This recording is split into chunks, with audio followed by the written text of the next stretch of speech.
Pinelands National Reserve. Yeah, that's right.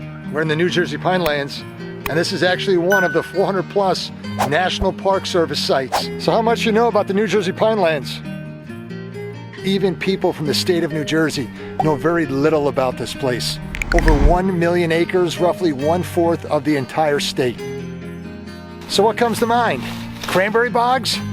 Pine trees? Swamps? The New Jersey Devil? So here we are in the New Jersey Pinelands. We have our good friend Colin over here. To my right is my son Shane.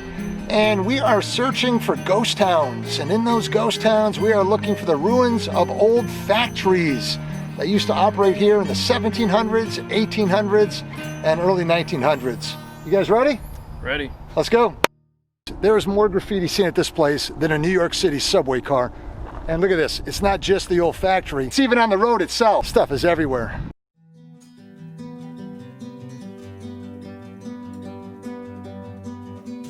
We are on the trail making our way to our first destination. Colin, our resident Pinelands expert, is going to tell us where we're heading. Going up the hill right here, going up to Brooksbury Brick Factory, or Pasadena Brick Factory.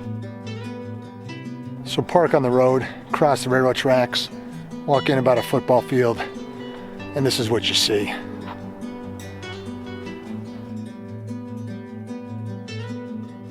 So below this place are a whole series of tunnels, just like this one right here. And this one down here as well. So creepy tunnels like these were used, they're heated by the furnace to dry out the bricks before they were baked in the kiln later on.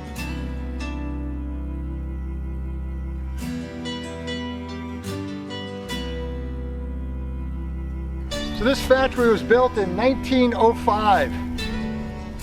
And by 1915, the whole thing was destroyed by fire. And the fire itself was a very sad story. The way it goes was the caretaker's house burned down. It killed the man in the house and a young 12-year-old girl. The fire then spread to the factory and it quickly destroyed it as well. All kinds of legends exist in the area regarding this tragic event.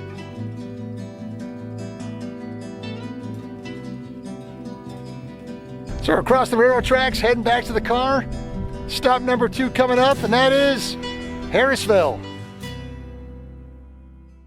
I was here about 4 or 5 years ago, and you could see this place from the road, but the trees are growing in so much. Here's a better angle. What you're looking at here is the west wall of the paper mill. So they have a fence just to protect the ruins surrounding the entire property. You can see some remnants of one of the walls behind me, but it's about the best we're gonna see. Why don't we try to go around the backside and we'll get a closer view. The main paper mill was 300 feet long and it was 2.5 stories high. And back in its heyday, it produced about a ton of paper every single day. So we are walking down right now what was known as Main Street. At its peak, this town had about 75 residents, and we are passing by the grist mill. Let's go check that out. So this place started going out of commission around 1915, and shortly thereafter, they burned the whole place down. So what's this large indentation right here? This is where you go shopping. This is the store. Not much left. This is about all that remains from the store. It's so amazing to think that this was actually, about 100 years ago, a city. This was a whole village that was built up around that paper mill.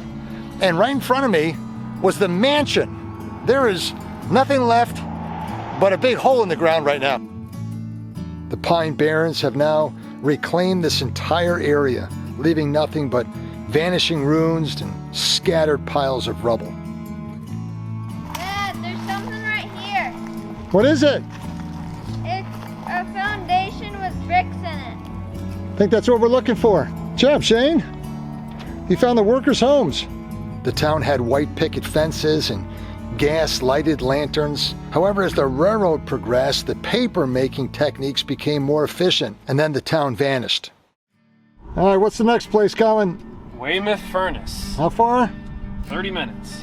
So here we are, located on the beautiful banks of the Great Egg Harbor River. This is Weymouth Ironworks over here. This operation began in 1802, and it concluded in 1887. There's an ironworks, Then it became a paper mill. Let's go check things out. The remains that we see here are from the paper mill, which was used from 1862 to 1887. Back when the iron furnace was here, it produced cannonballs and bombs for the U.S. Army in the War of 1812. What makes this place so fascinating are these beautiful arches. We looked at some on the other side and then now some over on this side. These arches supported massive buildings on top of them. So you can think about the amount of weight that these things at once had above them. But it's interesting because the water actually went underneath the arches, so they diverted the river. The iron forge could no longer compete with the coal-powered forges of the Pennsylvania area.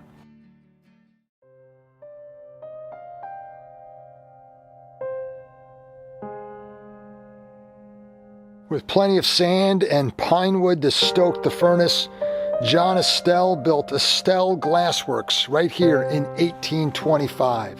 So a lot of this still remains. A lot of the buildings are absolutely in incredible condition. The Estelle family owned this. They made glass here. Here they'd heat the pots to the furnace temperature. Closed up in 1877, and then it reopened to make munitions for World War I. Amazing history out here in the Pinelands. And this is pretty neat as well. There's not much left, but the remnants right here are from the flattening house. This is where the glass would come and they'd flatten it out into large window panes. The glassworks flourished for many years and closed down for good in 1877. Well, that'll do it for today. We spent most of the day running around the Pinelands. We had a great time looking for some of these ruins. Well, we took you to 4 amazing locations. We hope you enjoyed it. If you haven't done so yet, please subscribe to America's Parks, and remember, there's always room for you on every national park adventure. Thanks again for joining us.